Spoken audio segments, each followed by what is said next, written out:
On a global scale, 3 out of 4 countries worldwide have reported a rebound in business insolvencies. That's according to a global report by Allianz, which also warns of remaining risks despite the significant drop that's reported in its latest index. Senior economist at Allianz Africa and Middle East, Luca Moneta, joins us for this conversation. Good evening to you, Luca. Let's first unpack the extent of this improvement.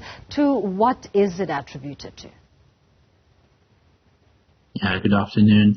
What surprised us actually in South Africa last year is the elevated degree of resilience of the economy. So we started the year with a GDP forecast growth last year of 0.7%, which was somewhat optimistic, also taking into account, say, for instance, IMF statistics and also even, say, local sources.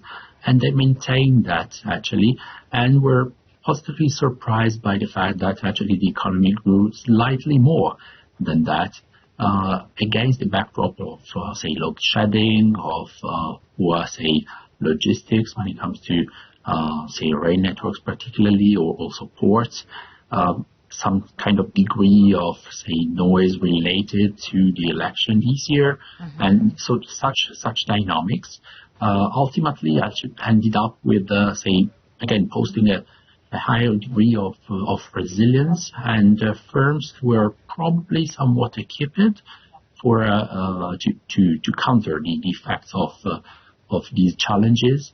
And actually, again, the year ended up relatively well.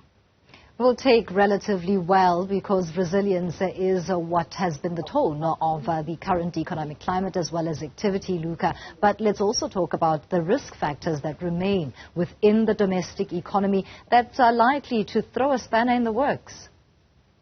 For sure.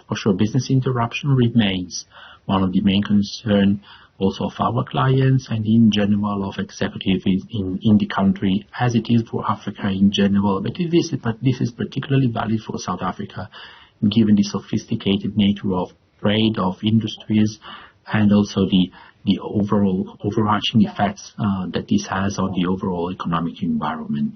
So this is particularly true. Some kind of agitation, some kind of noise may also come the first half of the year surrounding again the election. So this is also adding some kind of uncertainty. I heard that you were also commenting on the political variable for countries having elections this year. Of course, South Africa is one of that. Inflation and then the necessity to keep up interest rates is also another one, limiting credit to enterprises. So this is also another underlying force that remains.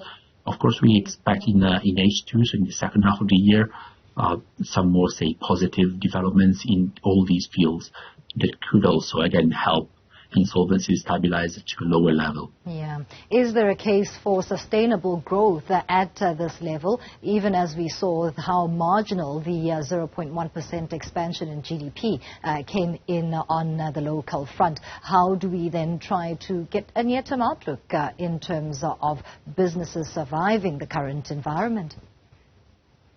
We are, of course, carefully monitoring the availability factor for when it comes to electricity, for instance. This is one of our indicators. We are also looking at consumer confidence and the way, in general, internal demand is behaving. And this gives us some elements, say, of, again, cautious optimism on the one side.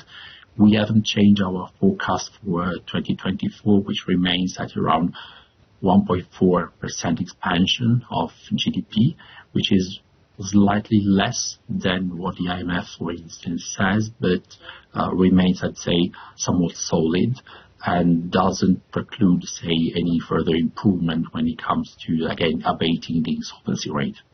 Lastly, there are, of course, global factors that come into play given the dynamics of how South Africa engages with the rest of the world economy. Of course, geopolitics are also a hindrance there. Is there an expectation on that front that's factored in with regards to it being an impediment?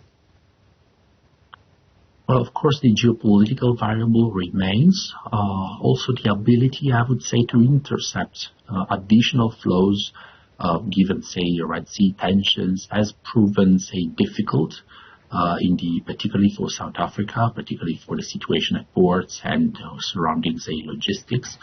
So this that has been somewhat kind of strength factor in recent years, because it somewhat, say, prevented the contagion that was predominantly, say, in Central and Eastern Europe, in the Middle East, and so on, from also cascading into South Africa.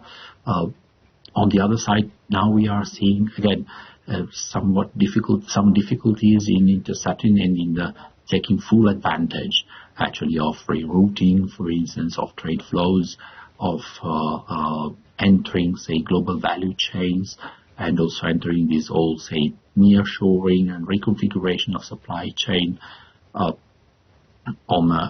the other side. So this is something that remains, of course, in our analysis, and remains somewhat, say, a controversial aspect when looking at South African developments. Thank you so much for your contributions. Luca. Moneta is with Allianz, talking to us about their report there, indicating a drop in business insolvencies.